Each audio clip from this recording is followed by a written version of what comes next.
Abraham ఒక చోట compromise అయిపోయాడు. ఏమైపోయాడు? He compromised. చూడండి, అది కారణం 15:2-4. అందుకు అబ్రాము, ప్రభు అయిన యెహోవా నాకేమి ఇచ్చిననేమి, నేను సంతానము లేనివాడినై పోవచ్చుననే, దమస్కు ఎలియేజరే నా ఇంటి ఆస్తికర్త అగును కదా.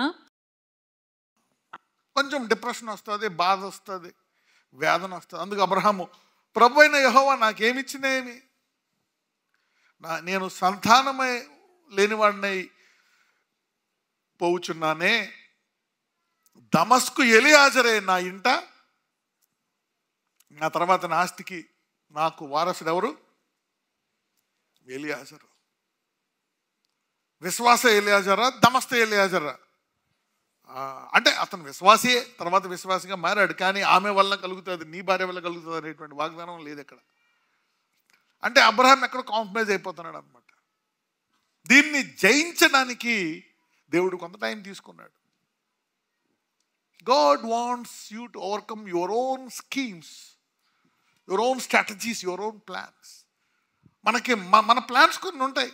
ఆ ప్లాన్స్ని మరి జయించడానికి కొంచెం ఆలస్యం చేస్తాడు దేవుడు. He has a plans. ఒక్కొక్కసారి కాంప్రమైజ్ అయిపోతున్నాడు. He has a compromising attitude. ఇక్కడ విశ్వాసం ఉందా, లేకపోతే అవిశ్వాసం కనపడుతుందా? అవిశ్వాసం కనపడుతుంది. అంటే కొన్ని అవిశ్వాస సంఘటనలను జయించడానికి దేవుడు ఆలస్యాన్ని ఉపయోగిస్తాడు. కానీ ఆలస్యము దేవుని చిత్తం కూడా కాదు. దేవుడు కావాలని సాగతీశాడు. ఇక్కడ అబ్రహాం విశ్వాసాన్ని పెంచాడు, పెంచి పెంచి పెంచి. ఎందుకంత పెంచాడంటే అతను విశ్వాసులకు తండ్రి అవ్వాలని. To overcome that. చదవండి 4 వరకు. మరియు అబ్రాము, ఇదిగో నీవు నాకు సంతానం ఇయ్యలేదు గనుక నా పరివారములో ఒకడు నాకు వారసుడగునని చెప్పగా, మీలో చాలా మంది ప్రార్థన చేసి ఉంటారు, ప్రభు నాకు అలాగే పిల్లలు ఇవ్వట్లేదు కదా, కనీసం ఎవరైనా బంధువులు కానీ వాళ్ళు కానీ ఒక పిల్లనో కొడుకునో ఎక్కువైపోయి నాకు ఇచ్చేస్తే బాగుండు. అబ్రహాం ఈస్ ప్రేయింగ్, ఒకడు నాకు వారసుడగును, లేకపోతే ఇలాగిచ్చే ఉంటుంది. Common man. మేబీ నేనుంటే నేను అలాగానే ఉండేమో. 4. యెహోవా వాక్యము అతని యొద్దకు వచ్చి, ఇతడు నీకు వారసుడు కాడు. వాక్యం వచ్చేసింది అప్పుడే వెంటనే, ఇతడు నీకు వారసుడు కాదు, నీ గర్భవాసమున పుట్టబోవుచున్నవాడు నీకు వారసుడగునని చెప్పెను. అబ్రహామా, నీ కడుపే పండుతుంది, నీ నుంచే వస్తారని దేవుడు చెప్తున్నాడు. God is giving to overcome. The delay is to overcome. నీ జీవితంలో కొన్ని ఆల్సో ద డిలే. ఈ ఆలస్యం ఎందుకు వస్తుంది? జయించడానికి. ఈ ఆలస్యంలో నేను విడిచిపెట్టాడు. నీకు జయించే సామర్థ్యం ఇస్తారు. ఈరోజు చాలామంది జయించి ఉన్నారు కనుక ఆఖరి వాగ్దానం నెరవేరబోతుంది చాలామందిలో. సో దీన్ని జయించడానికి కొంచెం ఆలస్యమైంది. So first victory, you have to overcome this. Overcome what is called compromising situations. ఎక్కడక్కడ కాంప్రమైజ్ అయిపోవడాన్ని జయించాలని చెప్పి దేవుడు మొదటి మెట్టు ఎక్కిస్తాడు అబ్రహాంకి. రెండవది చూద్దాం, overcoming hopelessness and fleshly attitudes. ఇక నిరీక్షణ నా వల్ల కాదు ప్రభువా, నా శరీర బలాన్ని ఉపయోగించుకుంటాను అని రెండవ శోధనను కూడా అబ్రహాంని జయించేసినట్టు చేశాడు మన దేవుడు.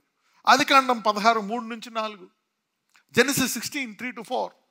కాబట్టి అబ్రాము కనాను దేశములో 10 ఏండ్లు కాపురమున్న తర్వాత అబ్రాము భార్య అయిన సారయి తన దాసి అయిన హాగరు అను ఐగుప్తీయురాలిని తీసుకొని తన పెనిమిటి అయిన అబ్రామునకు భార్యగా ఉండునట్లు అతనికి ఇచ్చెను.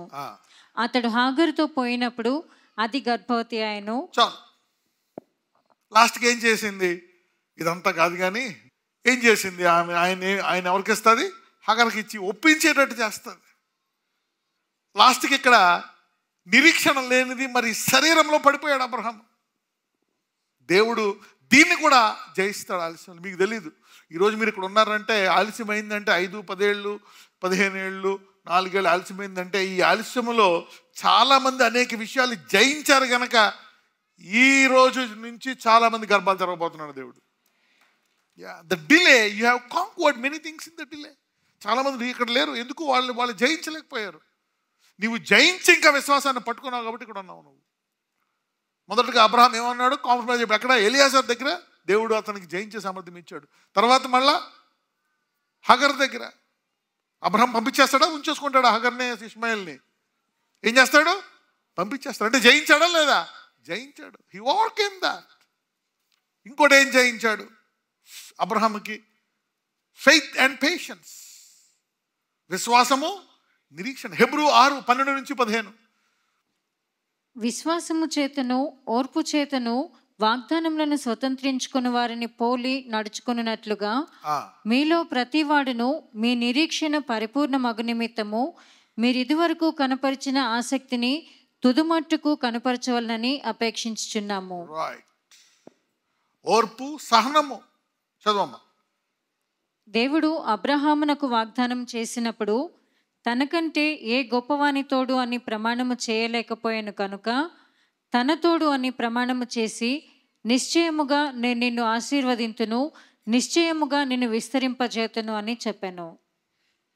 ఆ మాట నమ్మి అతడు ఓర్పుతో సహించి ఆ వాగ్దాన ఫలము పొందెను. ఓర్పు, సహనము అని అందరూ వాగ్దానము ఒక్కొక్కసారి నువ్వు దేవుడి దగ్గరికి వెళ్ళి అడగాలి, ప్రభువా నాకు ఓర్పు ఉంది కానీ విశ్వాసం లేదు ప్రభువా. విశ్వాసం ఉంటే ఓర్పు లేదు. అప్పుడు దేవుడు ఏం చేశాడు? ఇంకొక వాగ్దానం ఇచ్చాడు. ఫైనల్గా ఇది 7వ వాగ్దానం చేసుకోవచ్చు. తన మీద ఒట్టు పెట్టుకొని చెప్పాడంట, నీకు పిల్లల్ని ఇస్తాను. అది చెప్పేటప్పటికి అబ్రహాం విశ్వాసం మారిపోయింది. దీని తర్వాత అబ్రహాము ఏమైపోయాడో తెలుసా? రూఢీగా నమ్మడం మొదలుపెట్టాడంట. ఎలా మొదలుపెట్టాడంట అంటే అప్పటికే వయసు అయిపోయింది, భార్య వయసు అయిపోయింది, పంపించేశాడు హగర్ని. ఇంకా ఎలియాజరు అయినా కొడుకుని తీసేశాడు మనసులోంచి. ఎప్పుడైతే దేవుడు ఒట్టు పెట్టుకున్నాడో అబ్రహాం విశ్వాసం బాగా పెరిగిపోయాడు. లాస్ట్కి Abraham he overcame wavering faith. He tapped into unwavering faith. Up and down, కింద పడి పైకి లేసి ఇస్తాడా ఇవ్వడా ఇవ్వడా ఇవ్వడా ఇలాగా అలల వలె కొట్టుకుపోయే విశ్వాసం కాకుండా అబ్రహాం విశ్వాసం నిలకడగల విశ్వాసం అయిపోయిందంట. చూద్దాం. రోమీలు 4:17-21. రోమన్స్ 4:17-21. తాను విశ్వసించిన దేవుని ఎదుట అనగా మృతులను సజీవులనుగా చేయువాడును. చూసారా, మారిపోయింది అబ్రహాం డైలాగ్. ఇప్పుడు దేవుడు అంటలేదు, ఏమంటున్నాడు? మృతులను సజీవులుగా చేయు దేవుడు. చూడండి, అందరూ దేవా అంటారు, ఇక్కడ దేవుడిని ఎలా వర్ణిస్తున్నాడు? మృతులను సజీవులుగా చేయు దేవుడును, లేని వాటిని ఉన్నట్టుగానే పిలుచువాడునైనా దేవుని ఎదుట అతడు మనకందరికీ తండ్రి అయ్యున్నాడు. ఇందును గూర్చి నిన్ను అనేక జనములకు తండ్రినిగా నియమించి తిని అని రాయబడి ఉన్నది. నీ సంతానము ఇలాగు ఉండునని చెప్పిన దాన్ని బట్టి తాను అనేక జనములకు తండ్రి అగునట్లు నిరీక్షణకు ఆధారము లేనప్పుడు అతడు నిరీక్షణ కలిగి నమ్మెను. నిరీక్షణకు ఆధారం లేదు. డాక్టర్లు చెప్పేసారు నీకు పుట్టరు అని. కొంతమందికేమో మాకు తెలియదు ఎందుకు పుట్టట్లేదు. ఆధారము లేనప్పుడు నిరీక్షణ కలిగి ఏం చేశాడంట? నమ్మాడు. ఈరోజు ఎవరెవరికి నీకు పిల్లలు పుట్టరు అని ఎంతమంది చెప్పారో నాకు తెలియదు. ఆధారము లేదా? అయితే ఈరోజు ఈ బైబిల్ నీకు చెప్తుంది, అయినా దేవుడు నీకు పిల్లల్ని ఇస్తాడు. ఎక్కడ నీకు ఉద్యోగాలు రావట్లేదా? నీకు ఉద్యోగం ఇస్తాడు. పెళ్ళి అవ్వట్లేదా? నీకు వివాహం అవుతుంది. ఇల్లు కట్టుకోవడానికి డబ్బులు లేవా? స్థలాల రేట్లు ఆకాశంకి వెళ్ళిపోయా, అయినా కూడా దేవుడు ఇవ్వగలడు.